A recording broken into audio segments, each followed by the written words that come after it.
ఆహ్వానం తెలియజేస్తున్నాం. జ్ఞాపకం చేసుకుందాం. దేవుని సముఖంలో చేరినటువంటి మీ అందరికీ దేవుని సేవకుడిగా కొన్ని మాటలు గతించినటువంటి శుక్రవారపు ప్రార్థనా సహవాసంలో మీతో పంచుకున్నటువంటి ఒక సందర్భం ఎంతమంది గుర్తుందాం? ఎవరికైనా గుర్తుందంటే పోయిన శుక్రవారం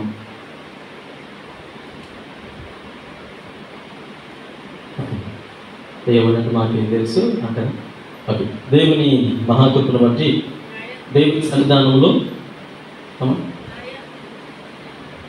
చెప్పండి. న్యాయాధిపతి దేవుడు మన జీవితాల్లో కార్యాలు చేసేటువంటి దేవుడు. ఎందుకు దేవుని సముఖంలో మనము ప్రార్థన చేయాలి? అంత మాత్రమే కాదు, దేవుని సన్నిధిలో ప్రార్థన ఎప్పుడు ప్రారంభించబడింది? బైబిల్ గ్రంథంలో ఉపవాసం ఎప్పుడు ప్రారంభించబడింది? ఈ ఉపవాస ప్రార్థనలు మనం ఎందుకు పాటించాలి అనేటువంటి అంశాల గురించి మాట్లాడుకుంటూ ఉన్నాం. అయితే బైబిల్ గ్రంథంలో మనందరికీ తెలిసినటువంటి కొన్ని పరిచయ వార్తలు ఏంటంటే, అయ్యా కష్టం వచ్చినప్పుడు ఉపవాసం ఉండాలి అంటే ప్రార్థన చేస్తాం, కానీ ప్రార్థన వల్ల జరగలేనటువంటి కార్యాలు ఏవైతే ఉన్నాయో అవి ఖచ్చితంగా ఉపవాసం ద్వారా మాత్రమే జరుగుతాయని తెలిసినప్పటికీ కొన్నిసార్లు మన కడుపు కట్టుకోలేము. అంటే కొంతమందికి ఆరోగ్యం సహకరిస్తుంది, కొంతమందికి ఆరోగ్యం సహకరించినప్పటికీ ఆలోచన సహకరించదు. అయినా ఈ టైంలో మనం ఉపవాసం ఉంటే ఏం డ్యామేజ్ అయిపోద్ది? గ్లామర్ డ్యామేజ్ అయిపోద్ది అని చాలామంది ఉపవాసాన్ని పాటించడానికి ఇష్టపడరు. అంటే దేవుని సన్నిధానంలో ఇశ్రాయేల్ జనాంగం గతించిన శుక్రవారం నేను ఇంత పంచుకున్నటువంటి సందర్భం ఏంటంటే, వారు దేవుని సన్నిధిలో దేవుని కృప చొప్పున 12 గోత్రాలు దేవుని సన్నిధిలో ప్రార్థన చేశారు. ఒక గోత్రం తప్పు చేసినప్పుడు మిగిలిన 11 గోత్రాలు వారు కలిసి బెన్యామీను గోత్రానికి యుద్ధానికి వెళ్ళారు. యుద్ధానికి వెళితే 11 గోత్రాల నుండి దాదాపుగా ఒకసారి 22,000 మంది, ఒకసారి 18,000 మంది, దాదాపుగా 2 సార్లు కలిపి 40,000 మంది చనిపోయినట్లుగా మనం బైబిల్ గ్రంథంలో జ్ఞాపకం చేసుకున్నాం. ఇప్పుడు వీళ్ళకి అర్థమైంది ఏంటంటే ప్రార్థన అవసరమే. అయితే ఆ ప్రార్థన చాలా సందర్భాలలో 2 రకాల ప్రార్థన ఉంది. ఒకటి నిజముగా చేసే ప్రార్థన, అబద్ధంగా అవసరాలకు అనుకూలంగా చేసే ప్రార్థన. ఒక దైవజనుడు అంటాడు, కష్టం వచ్చినప్పుడు కాదు ప్రార్థన, నీకు నష్టం కలిగినప్పుడు కాదు, ప్రతి సందర్భంలో దేవుడితో అనుసంధానం కలిగి ఉన్నటువంటి భక్తుడిని దావీదు చేసినట్లుగా మన ప్రార్థన జీవితం ఉండాలి. అంటే భక్తుడైన దావీదు జీవితంలో కొన్ని పరిచయాలను మీకు తెలియజేస్తాను. ఏంటంటే దావీదు దేవుడితో దగ్గరగా ఉన్నప్పటికీ అంటాడు కదా, అయ్యా ఇదిగో నా హృదయాన్ని నా జీవితాన్ని నేను మలుచుకొని నీకు లోబడేటువంటి కృప నాకు దయచేయి ప్రభువా. అంటే ఈరోజు ప్రార్థనా జీవితాలు కలిగినటువంటి దేవుని సన్నిధిలో మనం అందరం చేయవలసిన పని ఏంటంటే ప్రార్థన చేయాలి. ప్రార్థన వలన సాధ్యం కానప్పుడు ఏం చేయాలి? ఉపవాసం ఉండి ఖచ్చితంగా ప్రార్థన చేయాలి. 40,000 మందిని కోల్పోయిన తర్వాత వీళ్ళకి అర్థమైంది ఏంటంటే అప్పుడు దేవుని సన్నిధిలోకి వెళ్ళి బయటకు వెళ్ళి ఏం చేశారు? ఉపవాసం ఉండి ప్రార్థన చేశారట. ఎప్పుడైతే ఉపవాసం ఉండి ప్రార్థన చేశారో అప్పుడు దేవుడు బెన్యామీను గోత్రం మీద వీళ్ళకి విజయాన్ని కలుగజేశారు. అంటే మనం తెలుసుకోవలసినటువంటి ఈ క్లుప్త వివరణ, మన జీవితంలో చాలా సందర్భాల్లో ప్రార్థన చేస్తాం. నేను ఒక ఆవిడని అడిగాను, అమ్మ మీరు ప్రార్థన ఎప్పుడు చేస్తారంటే పడుకున్నప్పుడు, లేచినప్పుడు, తిన్నప్పుడు, ఏదైనా ప్రారంభించినప్పుడు, ముగించినప్పుడు. అంటే అలాంటప్పుడు చేసేదాన్ని ఏమంటారు? నీ అవసరాలకు అనుకూలంగా చేసేది ప్రార్థన. అది కాదు ప్రార్థన అంటే. అంటే దేవుడితో ప్రత్యేకించబడినటువంటి సమయం అనేది ఒకటి ఉండాలి. దానియేలు ఒక క్రమాన్ని ఏర్పాటు చేసుకున్నాడు, దావీదు ఒక క్రమాన్ని ఏర్పాటు చేసుకున్నాడు.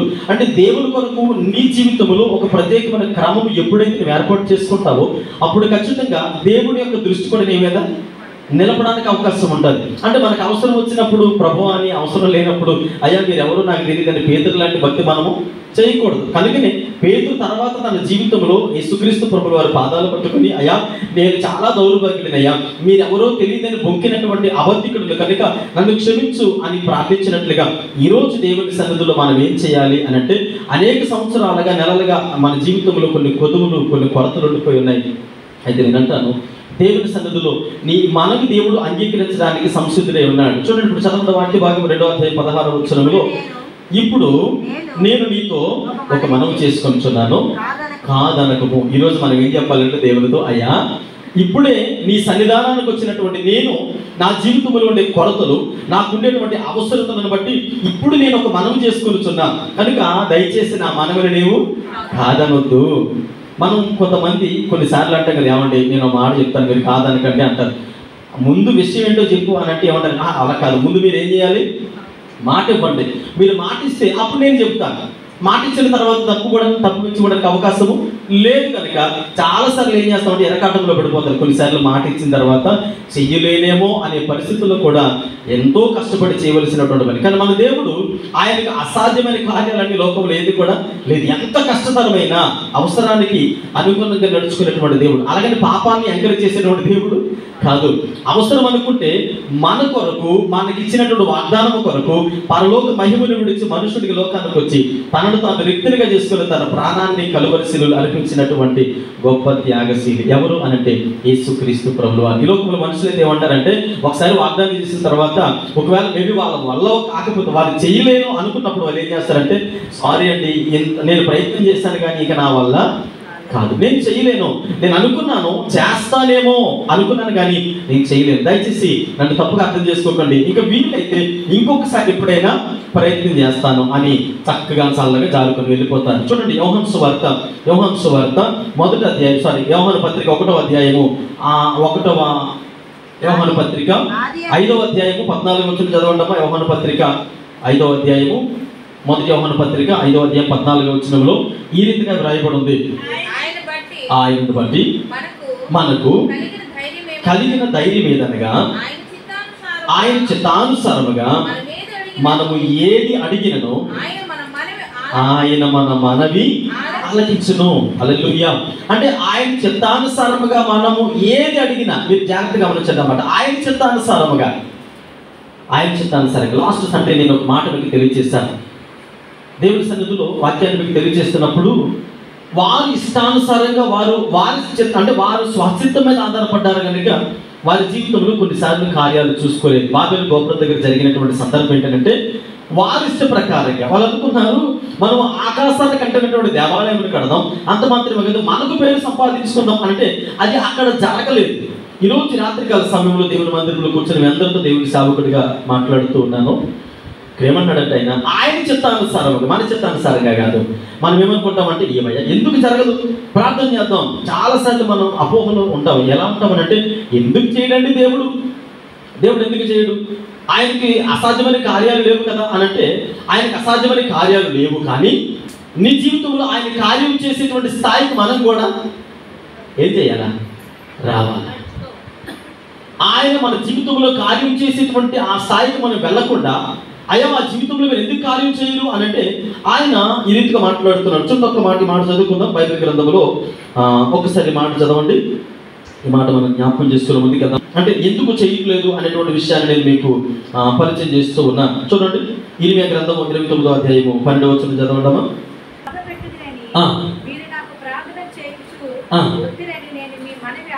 ఆలకింతును, అది అలా పెట్టుకోండి. తర్వాత యోహాను సువార్త చూడండి, ఇక్కడ యోహాను సువార్త 9వ అధ్యాయం 31వ వచనం కూడా చదువుకుందాం. దేవుడు పాపుల మనవి చాలండి. అక్కడేమో ఇర్మియా గ్రంథం మనం జ్ఞాపకం చేసుకున్నాం, మీరు నాకు మొరపెట్టింది కనుక నేను మీ మొర ఏం చేస్తాను, నేను ఆలకిస్తాను. మీ మొర నేను త్రోసివేసిన దేవుడు కాదు. అంటే మీ ప్రార్థన, మీ సమస్య, మీకున్నటువంటి ఇబ్బంది సమస్యను నా ఎదురు తీసుకుని వచ్చాను కనుక నేనేం చేస్తాను, దాన్ని త్రోసివేసిన దేవుడిని కాదు.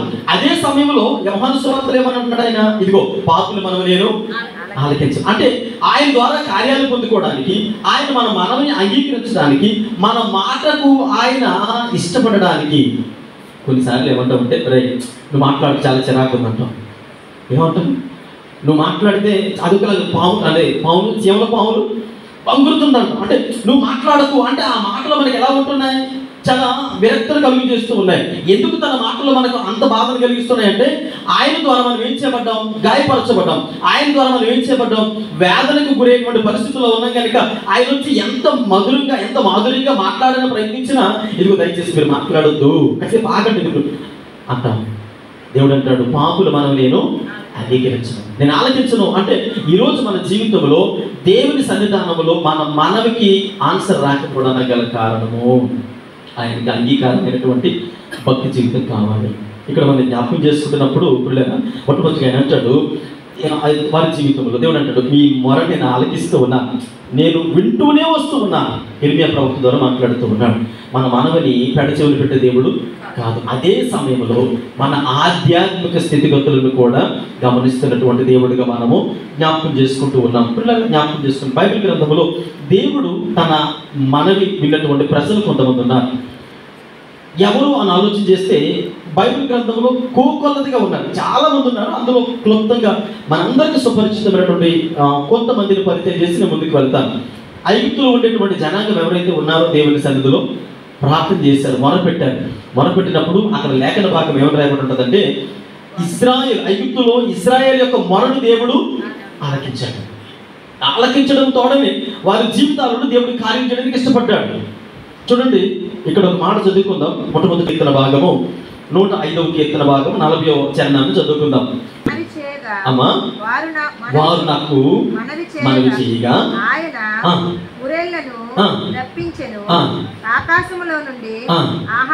చాలండి. ఇప్పుడు ఐగుప్తులో నుండి వారి మొరనివిని విడిపించినటువంటి దేవుడు ఏమని మాట్లాడుతున్నాడంటే, వారు నాకు మనవి చేసుకున్నారు, నాకు చెప్పుకున్నారయ్యా.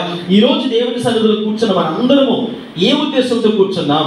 దేవుని మందిరానికి ఏ ఉద్దేశంతో వచ్చామని అంటే, మన మనవిని ఎవరికి తెలియచేయడానికి వచ్చాం? దేవునితో పంచుకోవడానికి వచ్చాం, దేవునికి చెప్పడానికి వచ్చాం. ఏమంటే, నాకు ఇప్పుడు ఒక అవసరం ఉంది, ఆర్థిక పరమైనటువంటి అవసరం ఉంది. బ్యాంకులో నా ₹1,00,000, నా ఉన్న బ్యాంకులో ₹1,00,000 ఉన్నాయి. నేను బ్యాంక్ దగ్గరికి వెళ్ళినప్పుడు అక్కడ డ్రా చేసిన రిసిప్ట్ ఉంటుంది, అది తీసుకొని దాన్ని ఫుల్ఫిల్ చేసి నింపిన తర్వాత బ్యాంక్ బుక్ ఆ రిసిప్ట్ పట్టుకుని నేను ఎక్కడికి వెళ్తాను? కౌంటర్ దగ్గరికి వెళ్తాను. క్యాష్ కౌంటర్ దగ్గరికి వెళ్తే ఆయన చూసి వెంటనే నా రిసిప్ట్ యాక్సెప్ట్ చేసిన తర్వాత అకౌంట్ నెంబర్ కొట్టి, అయ్యా ₹1,00,000 మీకు ఎంత కావాలి అని అడుగుతాడు. అయ్యా నాకు 50,000 కావాలంటే అప్పుడు నా అమౌంట్ అందులో ఉంది కాబట్టి ఆయన ఏం చేస్తాడు, వెంటనే డ్రా చేసి నాకు అమౌంట్ ఇస్తాడు. సరే, ₹1,00,000 అకౌంట్లో ఉన్నాయి. నేను వెళ్ళి సెక్యూరిటీ గార్డు ఒక 20-30 కూర్చొని ఉంటాయి కదా బయట, అక్కడ కూర్చొని సాయంత్రం వరకు కూర్చున్నాను. సాయంత్రం ఇంటికి వచ్చి నేను చెప్పాను, బ్యాంకుకి వెళ్ళాను కానీ నాకు డబ్బులు ఇవ్వలేదు అన్నాను. తప్పు ఎవరిది అంటే, నేను అక్కడ వరకు వెళ్ళాను కానీ నేనేం చేయలేదు, అక్కడ ఉన్నటువంటి రిసిప్ట్ నేను ఫుల్ఫిల్ చేయలేదు. ఆ రిసిప్ట్ తీసుకుని వెళ్ళి అకౌంట్ని కలవలేదు. అకౌంటెంట్ కలిసిన తర్వాత అప్పుడు కదా నాకు అమౌంట్ ఇస్తాడు. సాయంత్రం వరకు కూర్చున్నాడు, బ్యాంకులోనే కూర్చున్నాను. నా అమౌంట్ కూడా ₹1,00,000 ఉంది కానీ డబ్బులు రాలేదు. కానీ ప్రయోజనం ఏంటి? ఈరోజు దేవుని సన్నిధికి వచ్చినటువంటి మనము ఊరకనే దేవుని సన్నిధికి వచ్చి కూర్చొని అలా ఉండి వెళ్ళిపోతే దానివల్ల వచ్చే ఆశీర్వాదాలు ప్రయోజనం ఏమి కూడా ఉండకపోవచ్చు. లేదయా, నేను చాలా సంవత్సరాలుగా విశ్వాసిని, నీ డబ్బు ఎంతైనా ఉండొచ్చు, బ్యాంకులో నీ ధనం ఎంతైనా ఉండొచ్చు, లేదయ్యా నాకంటూ ప్రత్యేక ఒక లాకర్ ఉంది, ఓకే ఒప్పుకుంటాను. కానీ ప్రయోజనం ఏంటి? వెళ్ళి ఆయన్ని అడగాలి కదా. అక్కడ చూడండి, ఆయన అంటాడు కదా, ఇదిగో మొదటి యోహాను పత్రికలో 5వ అధ్యాయంలో మనం చదువుకున్న 14వ వచనంలో, ఆయన ద్వారా ఆయన చిత్త ప్రకారంగా మనం ఏది అడిగినా కాదనకుండా ఇచ్చేటువంటి దేవుడు అంట. ఆయన చిత్తం ఉండ, ఆయన చిత్త ప్రకారంగా మనం అడిగినప్పుడు, అందుకనే ఎప్పుడైతే మనం అడగడానికి ఇష్టపడుతూ ఉన్నామో మన జీవితంలో ఉన్నతమైనటువంటి కార్యాలు చేసేటువంటి దేవుడు. ఇశ్రాయేలు జనాంగమును ఐగుప్తు నుంచి విడిపించినటువంటి దేవుడు వారి మనవిని ఆలకించాడట. బైబిల్ గ్రంథంలో మనవిని త్రోసివేసినటువంటి సందర్భాలు ఉన్నాయి. అదేంటయ్యా, ఎందుకు మనవిని త్రోసివేశాడు అంటే, ఇర్మియా ప్రవక్త ద్వారా మాట్లాడుతున్నట్లుగా మీ మనవిని నేను అంగీకరిస్తాను అంటున్నాడు. యోహాను సువార్తలో యోహాను భక్తుల ద్వారా మాట ఏంటంటే, పాపుల మనవిని నేను అంగీకరించాను అంటున్నాడు. భక్తుడైనటువంటి దావీదు 40 సంవత్సరాలు ఇశ్రాయేలు జనాంగమును ఏకతాటి మీద పరిపాలించి యుద్ధ వీరుడిగా ఒక మంచి పేరు ప్రఖ్యాతులు సంపాదించుకొని దేవుని హృదయానుసారుడని ముద్ర పొందినటువంటి దావీదు ఒక రోజు ఉపవాసం ఉండి తెగ ప్రార్థన చేసేస్తున్నాడు. అంటే గచ్చు మీద పడిపోయి మరి భయంకరమైనటువంటి ప్రార్థన, ఏడుస్తూ మూలుగుతూ కూడా ప్రార్థన చేస్తూ ఉంటే బయట వారి పని వారు అందరూ చూస్తున్నారు, ఏంటి యజమానుడు ఏడుస్తున్నాడు, ఎందుకు ఏడుస్తున్నాడు, ఏమైందయ్యా, అయ్యో నువ్వు చెప్పు అంటే ఎవడు వెళ్ళడానికి ధైర్యం జాలట్లేదు, ఏడుస్తూ ఉన్నాడు, ప్రార్థన చేస్తున్నాడు, తెగ ప్రార్థన చేస్తూ ఉన్నాడు. ఈ రోజు వెళ్ళి అర్థమైంది, బెత్షెబా పుట్టిన బిడ్డ చనిపోయాడటయ్యా అని వీళ్ళు మాట్లాడుతున్న మాట ఎవరు చెవిన పడింది? దావీదు గారు చెవిన పడింది. వెంటనే లేచాడు, తలారా స్నానం చేసి నాకు అన్నం పెట్టండి అంటున్నాడు. ఆయనకి అర్థమైనప్పుడు పాపుల మనవి ఆయన ఎంత ప్రార్థన చేసినా ఆ ప్రార్థనలో దేవునికి అంగీకారమైనటువంటి భక్తి లేదు కనుక, అంటే ఇర్మియా ప్రవక్త ద్వారా మనం జ్ఞాపకం చేసుకుంటే దేవునికి అంగీకారంతో కూడిన ప్రార్థన ఉన్నప్పుడు అక్కడ సొలొమోను భక్తుల గురించి మాట్లాడుతూ ఉన్నాడు. మొదటి రాజుల గ్రంథంలో ఆయన అంటాడు కదా, ఇదిగో సొలొమోను ప్రార్థన నాకు ఎలా ఉంది, అంగీకారం. ఆ మాట మనం చదువుకుందాం. చూడండి, మొదటి రాజుల గ్రంథము 3వ అధ్యాయం 10వ వచనం చదవండము. మొదటి రాజుల గ్రంథము, ఈ మనవి ప్రభువునకు అనుకూలమైను. ఈ రోజు మన ప్రార్థన ఎలా ఉండాలని అంటే, ఇంట్లో చేసిన, మందిరములో చేసిన, ఎవరికి కనబడకుండా గదిలో తలుపులు వేసుకొని చేసినా, లేదా 100 మందిలో నువ్వు కూర్చొని ప్రార్థన చేసినా, నీ మనవి దావీదు మనవలాగా తృణీకరించేదిలాగా ఉండకూడదు. మీరు అడగొచ్చు, అయ్యా దావీదు ప్రార్థన చాలా సందర్భాలను అంగీకరించాడు కదా, చాలా సందర్భాలను అంగీకరించాడు. అయితే సందర్భాన్ని బట్టి నేను మీకు పరిచయం చేస్తూ ఉన్నాను. తన జీవితంలో ఒక లోపం ఉంది, తన బ్రతుకులో ఒక విధమైనటువంటి బలహీనత ఉంది. ఆ బలహీనతను బట్టి దావీదు ప్రార్థన దేవుడు అంగీకరించడానికి ఇష్టపడలేదు. తర్వాత సరి చేసుకున్నాడు. నాతాను వచ్చాడు, అబ్బాయి నీ పరిస్థితి ఏం బాగోలేదు, కొంచెం ఏదో దేవునికి తేడా కనబడుతున్నావట అంటే, అవునా అనుకున్నాడు. 51వ కీర్తన బాగా చదవవసరం లేదు, కానీ తన కన్నీరు విడిచి దేవుని సన్నిధిలో పశ్చాత్తాపం చెందాడు. ఈరోజు మన జీవితంలో ఏ విధమైన పరిస్థితులు ఎలా ఉన్నాయి, మనవి దేవుడు అంగీకరించకపోవడానికి గల కారణాలు. దేవుడు అంగీకరించాడంటే మీరు అడగొచ్చు, కొన్ని సందర్భాలు అంగీకరిస్తున్నాడు కదయ్యా, కొన్నిసార్లు ఎందుకు త్రోసివేస్తున్నాడంటే, ఆ కొన్ని సందర్భాలలో దేవునికి నీకు ఒక ఎడబాటు రావచ్చేమో, ఆ కొన్ని సందర్భాలలో దేవుని సన్నిధిలో కొద్దిగా ఆయాసకరమైనటువంటి పరిస్థితులు మన బ్రతుకులో ఉన్నాయేమో, అది ఖచ్చితంగా జాగ్రత్తగా చూసుకోవలసిన వారమై ఉన్నామని దేవుని సేవకుడిగా తెలియజేస్తూ ఉన్నాను. పిల్లలు గమనించండి, దాస్యములో ఉండేటువంటి, ఐగుప్తులో ఉండేటువంటి ప్రజల మరణ దేవుడు, వాళ్ళ మనవని దేవుడు ఆలకించాడు, అంగీకరించాడు. ప్రవక్త అంటే దైవజనుడైన మోసేని పంపించి విడిపించినట్లుగా జ్ఞాపకం చేసుకుంటున్నాం. తర్వాత ఆగరు దేవుని సన్నిధిలో ప్రార్థన చేసింది. ఎందుకు ప్రార్థన చేసిందంటే, అయ్యా నా బ్రతుకంతా నవ్వులు పాలైపోయింది. ఎందుకు నవ్వులు పాలైపోయింది? నా యజమానురాలికి నేను లోబడలేను, అంత మాత్రమే కాదు, నేను ఏ విధము చేత అయితే ఆ గృహంలో నాకంటూ గుర్తింపు తెచ్చుకున్నాను, ఆ గుర్తింపు అంతా పోగొట్టుకొని ఇప్పుడు నేను నా ప్రవర్తనలో తేడా రావడం ద్వారా నన్ను నెట్టివేశానయ్యా అని దేవుని సన్నిధిలో అనుకుంటా. తన హృదయంలో ఉన్నటువంటి పరిస్థితులు అన్ని దేవుని సన్నిధిలో కుమ్మరి చేడుస్తూ ఉంది. మనం చేసుకుంటూ ఉంటే దేవుడు వచ్చి అన్నాడు, అమ్మ ఏ పర్లేదు ఆడు అని తన మనవిని అంగీకరించినటువంటి దేవుడు ఆ రోజు ఆశీర్వాదము ఈరోజు ప్రపంచంలో ఉన్నతమైన స్థితిలోకి ఆగరు యొక్క జీవితాన్ని తీసుకుని వెళ్ళినట్టుగా చూడగలుగుతున్నాం. మీరు అనవచ్చు, ఆగరు చేసింది తప్పే కదయ్యా అంటే, తను చేసినటువంటి తప్పిదానికి ఆశీర్వాదానికి మధ్యలో తన దేవుని సన్నిధిలో తన హృదయాన్ని కుమ్మరించి తన బిడ్డని అక్కడ పెట్టుకొని, ఎడారి ప్రాంతంలో ఏ సపోర్ట్ లేదు, అక్కడ ఎవ్వరూ లేదు, ఏ ధైర్యం లేదు. ఒక ఆడబిడ్డ తన గర్భాన్ని పుట్టిన బిడ్డను పట్టుకొని ఏడుస్తూ ఉంది, అయ్యా నాకు దిక్కెవరు, నీవు తప్ప నాకు వేరే మార్గం లేదు కదా, నీవు తప్ప నాకు వేరే ఆధారం లేదు కదా అని ఏడుస్తూ ఉంటే దేవుడు అన్నాడు, ఏం పర్వాలేదు. అందుకనే ఆమె అంటది కదా, మనం ఏమనుకుంటామంటే ఆ నీటి ఓడలు చూసిన తర్వాత చూచుచున్న దేవుడు అని ఆవిడ పేరెట్టింది అనుకో. నేను అంటాను, తన కన్నీటిని, తన వేదనని, తన దుస్థితిని దేవుడు ఏం చేశాడు, చూచి నీకు తోడుగా నేను ఉన్నాను. నీ పరిస్థితిని సమస్తమైన దేవుని సన్నిధిలో కుమ్మరించినప్పుడు ఈరోజు దేవుని సన్నిధిలో కూర్చున్న మనము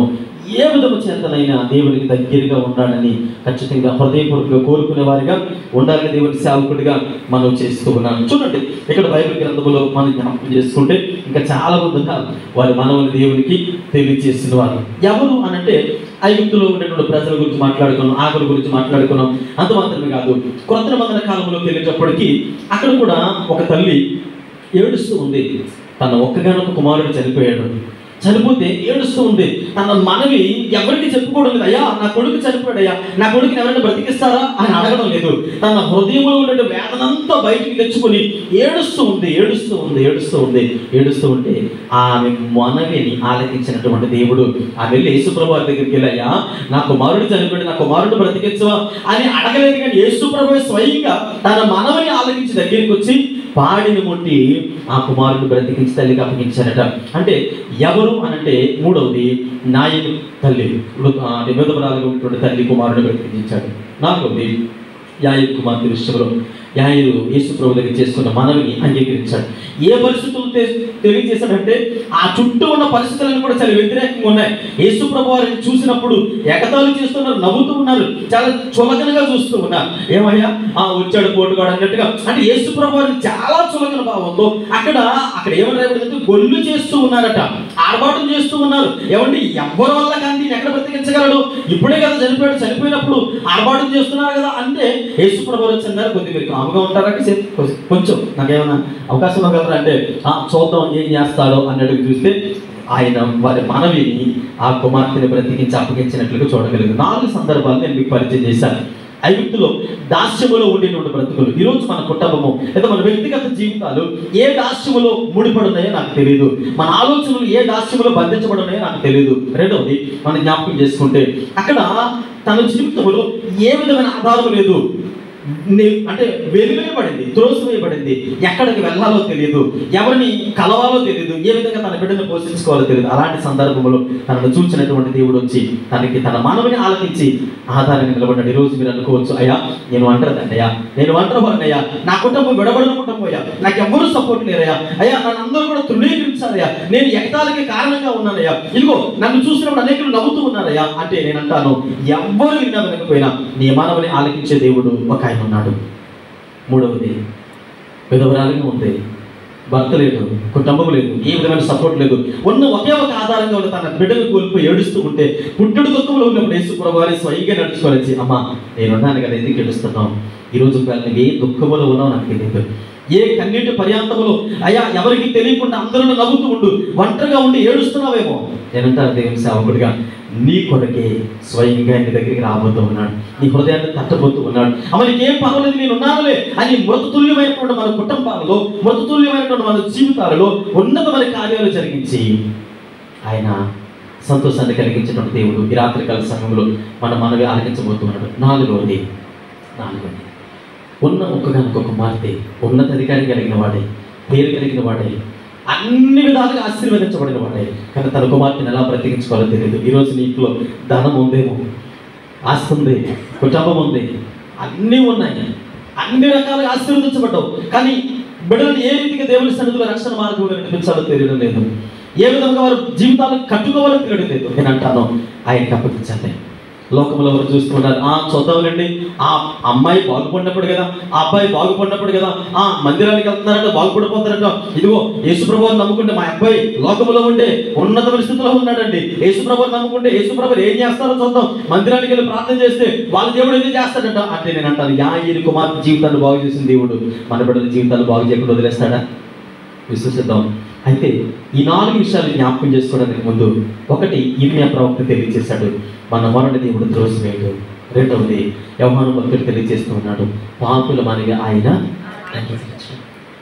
ఈ 2 వాక్యాలు మనం ముందు పెట్టుకొని, అయ్యా 4 విషయాలు మా ముందు నుంచాం, అయితే నేను ఏ గుంపుకి చెందినదాన్ని, ఏ గుంపుకి చెందినవాడిని, ఒకవేళ ఏ మూలనైనా నా ఆలోచన ద్వారా, తలంపుల ద్వారా, నా క్రియల ద్వారా, నా నడవడిక ద్వారా ఏ విధము చేత నేను పాపము నన్ను పరిపాలన చేస్తున్నట్లయితే ఖచ్చితంగా నా మానవుని మీరు త్రోసివేస్తూ ఉన్నారు. అందుకేనేమో మీ సన్నిధిని ఆశీర్వదించబడలేకపోతున్నాను, అందుకేనేమో నేను ఇంకా కుమిలిపోతూ ఉన్నాను, అందుకేనేమో కొద్దిపాటి వెడలిపోతూ ఉన్నాను. కొన్ని సందర్భాల్లో కూడా నా హృదయమో నన్ను వేదనకరమైన స్థితిలోకి నెట్టేస్తుంది.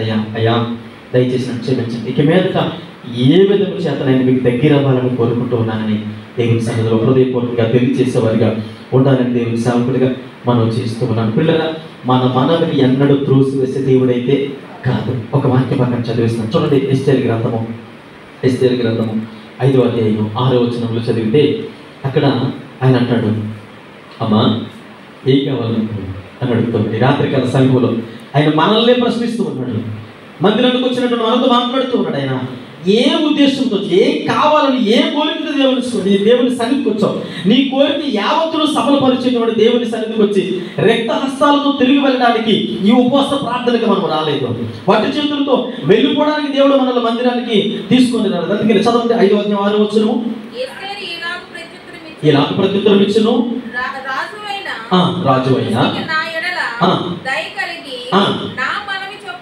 నా మనవి చెప్పునను జరిగించుట రాజువైన తమకు అనుకూలమైన ఎడల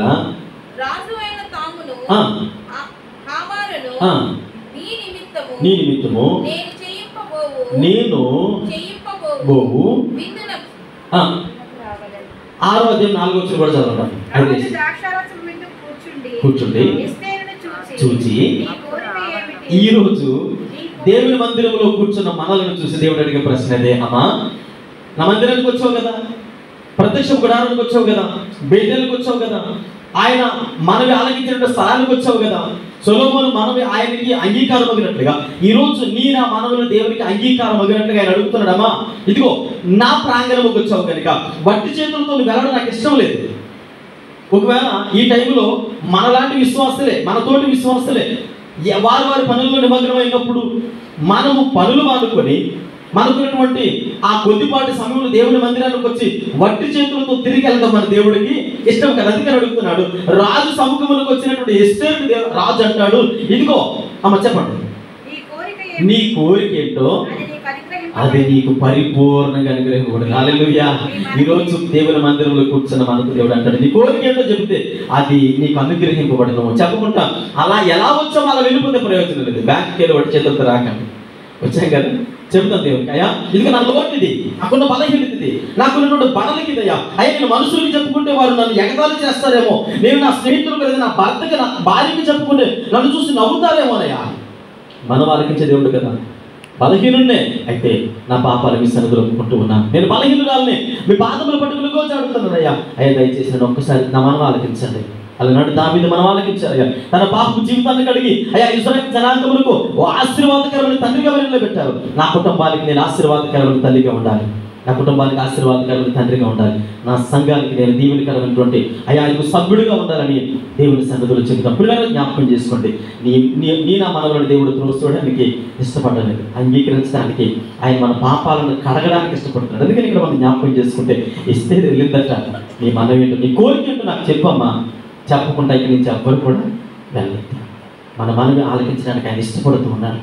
అయితే యోహాను చెప్పినట్లుగా పాపం ఒకవేళ ఏ కొసాన్నైనా మనకు తెలుసో తెలియక ఒకవేళ ఉంటే దేవుని సన్నిధిలో ప్రార్థన చేద్దాం. ప్రార్థన చేసుకుందాం.